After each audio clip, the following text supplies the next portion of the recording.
Albert Einstein once said, "Everybody's a genius, but if you judge a fish by its ability to climb a tree, it will live its whole life believing that it is stupid." Ladies and gentlemen of the jury, today on trial we have modern day schooling. Glad you could come. Not only does he make fish climb trees, but also makes them climb down and do a 10-mile run. Tell me, school, are you proud of the things you've done? Turning millions of people into robots, do you find that fun? Do you realize how many kids relate to that fish swimming upstream in class, never finding their gifts, thinking they are stupid, believing they are useless? Well, the time has come, no more excuses. I call school to the stand and accuse him of killing creativity, individuality, and being intellectually abusive. He's an ancient institution that has outlived his usage. So, Your Honor, this concludes my opening statement, and if I may present the evidence of my case, I will prove it. Proceed. Exhibit A. Here's a modern day phone. Recognize it? Here's a phone from 150 years ago. Big difference, right? Stay with me. Here's a car from today, and here's a car from 150 years ago. Big difference, right? Well, get this. Here's a classroom of today, and here's a class we used 150 years ago. Now, ain't that a shame? In literally more than a century, nothing has changed. Yet you claim to prepare students for the future? But with evidence like that, I must ask, do you prepare students for the future or the past? I did a background check on you and let the record show that you were made to train people to work in factories, which explains why you put students in straight rows, nice and neat, tell them sit still, raise your hand if you want to speak, give them a short break to eat, and for 8 hours a day, tell them what to think. Oh, and make them compete to get an A letter which determines product quality, hence grade A of meat. I get it. Back then, times were different. We all have a past. I myself am no Gandhi. But today, we don't need to make robot zombies. The world has progressed. And now we need people who think creatively, innovatively, critically, independently, with the ability to connect. See, every scientist will tell you that no two brains are the same. And every parent with 2 or more children will confirm that claim.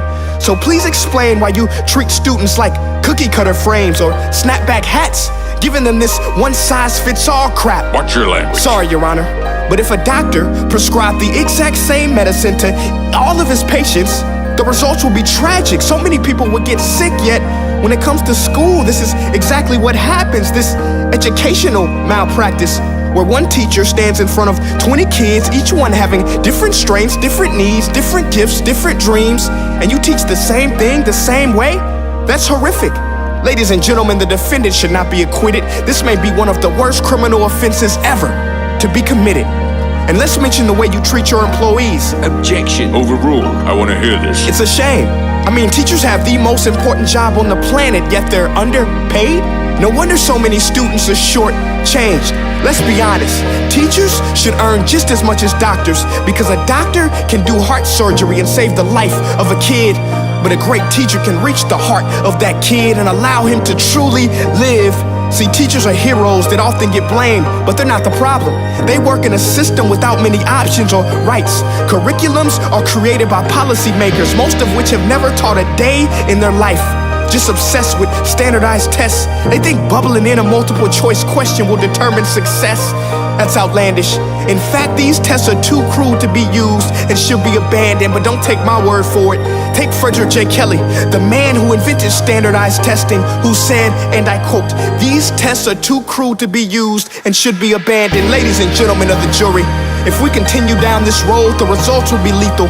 I don't have much faith in school, but I do have faith in people.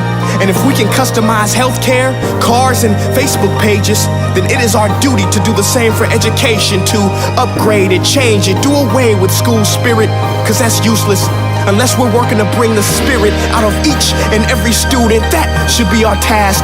No more Common Core. Instead, let's reach the core of every heart in every class. Sure, math is important, but no more than art or dance. Let's give every gift an equal chance. I know this sounds like a dream, but countries like Finland are doing impressive things. They have shorter school days, teachers make a decent wage, homework is non-existent, and they focus on collaboration instead of competition. But here's the kicker, boys and girls. Their educational system outperforms every other country in the world. Other places like Singapore are succeeding rapidly. Schools like Montessori, programs like Khan Academy. There is no single solution, but let's get moving. Because while students may be 20% of our population, they are 100% of our future. So let's attend to their dreams, and there's no telling what we can achieve. This is a world in which I believe, a world where fish are no longer forced to climb trees. I'll rest my case.